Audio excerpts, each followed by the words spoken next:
the lidded salt jar Sandra had admired. "Porcelain," the potter told her, "fired at a very high heat. Non-porous, it won't leak." "It's so light," the woman said. "Why don't you choose 3 pieces to display?" I told the potter, "and give me a stack of your cards." She nodded, wordless, but those extraordinary eyes were on my mother. "Good to see you, Peggy," my mother said, her tone steady and kind. "And you, Lena."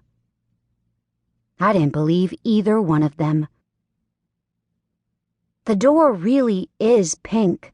Not a bold raspberry pink, but the pink of a young girl's ballet slippers, or her first lip gloss. The door is the only understated thing about the place. For years, there was no sign, and even now people miss it. In good weather, they spot the rooftop deck, ripe with food and drink, Puget Sound sparkling beyond, and stop anyone strolling by for directions. It's worth the effort. Our waiter poured the Prosecco and vanished like the mist that had hung over the Sound this morning. "Ah," my mother leaned back.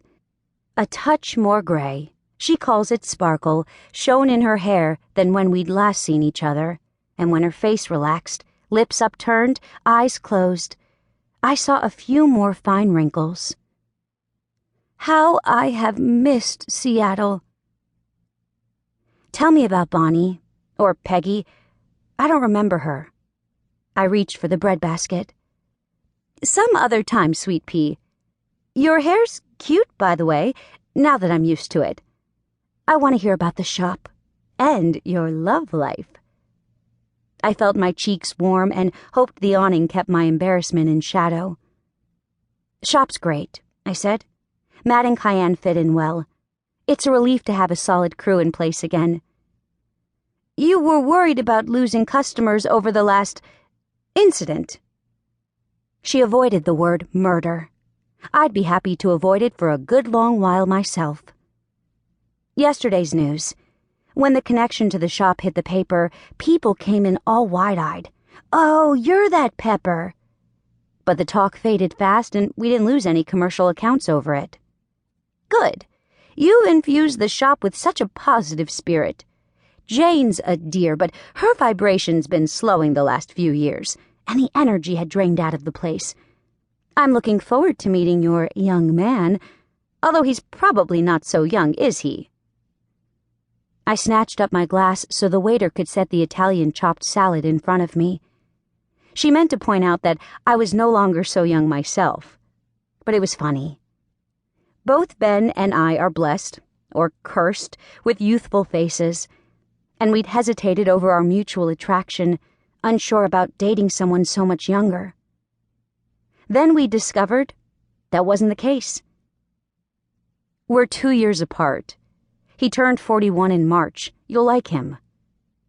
My mother pointed her flute at me. "The question is, do you like him? What's his sign?" I picked up my fork and speared a chickpea, described on the menu as raised on the wild grasslands of the Palouse country in eastern Washington. "I'm not sure. I'm so glad you're here, and I can hardly wait to see Dad." My father had flown to Vancouver to meet Kristen's dad for their annual sailing trip up the Canadian coast. They'd be back in Seattle in a few weeks. "You don't know the man's birthday, let alone his moon and rising signs? Pepper, what are you thinking?" I was thinking that I didn't want to have this conversation. After the debacle that had been my previous relationship, I'd plunged into the tidewater of timidity and the cesspool of self-doubt. Kristen had urged me to flirt, have fun, go bowling, and stop worrying about my judgment in men. Ben fit the bill. Reading the stars too closely meant investing too much in the future. I'd told him I wanted to take things slowly, and he'd agreed. I got the impression his last relationship had been pretty volatile, one of those off-and-on things that can take a while to recover from. She sighed. "Remember, you're a Gemini, but you have strong grounding influences. That's why you manage to accomplish so much. You need someone."